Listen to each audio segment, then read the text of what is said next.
بسم الله الرحمن الرحیم. حمدا و مصلیا. محترمینو، یو محترم رور دا پښتنه کړې ده چې د جمعې 2 رکعات سنت دي، 2 رکعات خو فرض دي. دا سنت 2 رکعات دي، څوک یو څه وایي څوک بل څه وایي. شرکوونکې اداره عبرتناکه کیسې او حدیثونه.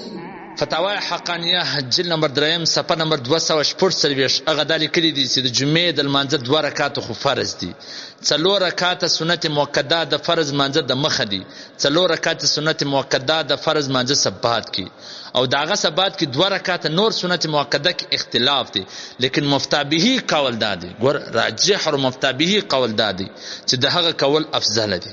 او په دغه 2 رکعاتو کې هم دا هم وکړه 2 رکعات چې کوم دي، یعنی مکمل سنت 2 رکعات 10 رکعات، 4 د لمانځه د مخه 4 د لمانځه سره بعد کې د فرض لمانځه سره بعد. او کله یو عذر د وجه د جمعې د لمانځه د مخه 4 رکعات پاتې سو، یا امام خطبه شروع کړي ولا یا وخت نو لمونځ ودرېدي، نو د خطبه په دوران کې خو زموږ د مذهب مطابق سنت کول، خبرې کول، نفل کول، هر عمل کول چې کوم دی هغه جایز نه دی، خطبه په غور سره اوري. او بعضو حالات ځایو کې داسې وي چې هغه بالکل وخت نه چې اسی وخت داخله سي خطبه شروع کی، نو په هغه ځای کې به د لمانځه سبات کې بیا هغه 4 هم کوي، یعنی 10 رکعات سنت کوي. اته خو متفقون علی دي، اته رکعات سنت مؤکده، او په دا 2 رکعاتو کې هم مفتبه قول دادي چې کولی افضل دي. فتاوی حقانیه خو دا لیکلي دي په حواله د ابن نجیم البحر رائق جلد نمبر 2 صفحه نمبر 49 باب سنن و نوافل، او دا غنګ و مثله فی کبیری صفحه نمبر 388.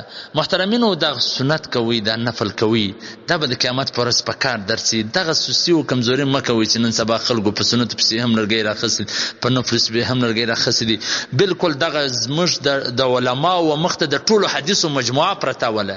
دا نن سبا یو کتاب وکړي یا بل کتاب وګوري، د اردو د حدیثو اردو ترجمه وګوري، بار د سنت خلاف خبرې کوي.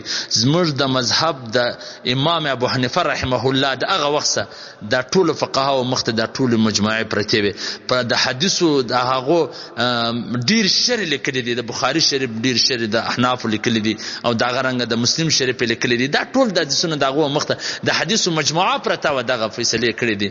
نو په دې کې شک او شبهه مکوي. محترمینو، د جمعې په ورځ 10 رکعات سنت کوي، دا بس د پر ډیره بهتره